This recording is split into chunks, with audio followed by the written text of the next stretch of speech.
आपने हिस्ट्री में तो रिवॉल्यूशंस के बारे में पढ़ा ही होगा, लेकिन आज मैं आपको कुछ ऐसे रिवॉल्यूशंस पढ़ाऊंगी जिससे दुनिया में बहुत सारे चेंजेस आते हैं। चलिए बात करते हैं सबसे पहले एग्रीकल्चर रिवॉल्यूशन की, या रिवॉल्यूशन के नाम पे ये कह सकते हैं कि रिवॉल्यूशन के टाइम पे जो सबसे पहला रिवॉल्यूशन जो मेरा हुआ था वो एग्रीकल्चर को हम लोग फर्स्ट जनरेशन का रिवॉल्यूशन मानते हैं, जिसमें कि सबसे पहले क्या होता है सिविलाइजेशन। सिविलाइजेशन कैसे रूप देता है ये? सिविलाइजेशन में ये होता है कि एक तरीके से हम कह सकते हैं कि डिफरेंट जो है ग्रुप्स क्रिएट हो जाते हैं, जैसे क्षत्रिय पढ़ते हैं हम लोग, जैसे हम लोग वैश्य पढ़ते हैं, जैसे हम लोग शूद्र पढ़ते हैं, और यही जो है क्रिएट करता है क्या, मेरा सोसाइटी को क्रिएट करता है। और जब सोसाइटी बनती है तो लोग उसी में पॉलिटिकल साइंस को भी जोड़ते हैं, और हम कह सकते हैं कि पॉलिटिकल साइंस पढ़ने का या समझने का कॉन्सेप्ट जो है यहीं से निकल करके आया था। उसके बाद हम दूसरी बात कर लेते हैं कि जब एग्रीकल्चर हुआ तो हम लोगों ने जो, ऐसा नहीं है कि हमने सिर्फ एकदम उतना ही प्रोड्यूस किया जितना हमें चाहिए था, एक्स्ट्रा प्रोडक्शन भी हुआ था, उसी को हमने नाम दिया क्या, सरप्लस। और सरप्लस से ही हमने क्या स्टार्ट किया,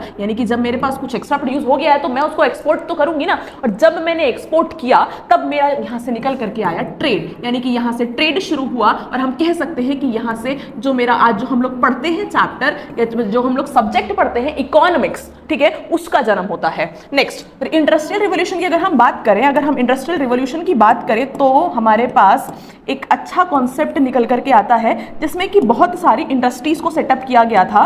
और इंडस्ट्री सेटअप करने के लिए मेरे को तीन चीज चाहिए थी, रॉ मटेरियल, वर्कर्स और मार्केट। और ये जो है यूरोप के टाइम पे एक तरीके से बूम कर जाता है ये रिवॉल्यूशन, और बहुत सारी कंट्रीज कॉलोनाइजेशन के फेस में चली जाती हैं। बड़ी बड़ी कंट्रीज, जो कि इंडिया भी हमारा एक उसी में पार्ट था, जो कि कॉलोनाइजेशन के फेस में चली जाती है। उसके बाद जो निकल करके आता है WWE, जिसको हम लोग इंटरनेट रिवॉल्यूशन भी बोलते हैं। यहाँ से ये एक ऐसा रिवॉल्यूशन हुआ था जिससे कि एक क्लिक से आप बहुत सारी चीजें, बहुत सारे वेबसाइट, बहुत सारी चीजों को सर्च कर रहे थे, समझ रहे थे, ठीक है। और उसके बाद जो अब आया है, जो 4th नंबर का रिवॉल्यूशन है, जिससे बहुत सारे लोग कहीं ना कहीं जिसको अच्छा भी मान रहे हैं, और कहीं ना कहीं लोगों को ये भी डर है कि ये बहुत सारे लोगों का जो है व्यवसाय भी खा जाएगा, तो इसको हम लोग बोलते हैं आर्टिफिशियल इंटेलिजेंस। आर्टिफिशियल इंटेलिजेंस एक तरीके का ये चीज होता है जिसमें कि हम ऐसा बोलते हैं कि हम ये मानते हैं कि मशीन के अंदर हमने कुछ क्वालिटीज या ज्यादा से ज्यादा क्वालिटीज हमने ह्यूमंस की डाल दी है, यानी कि अब हमें ह्यूमंस की जरूरत नहीं है।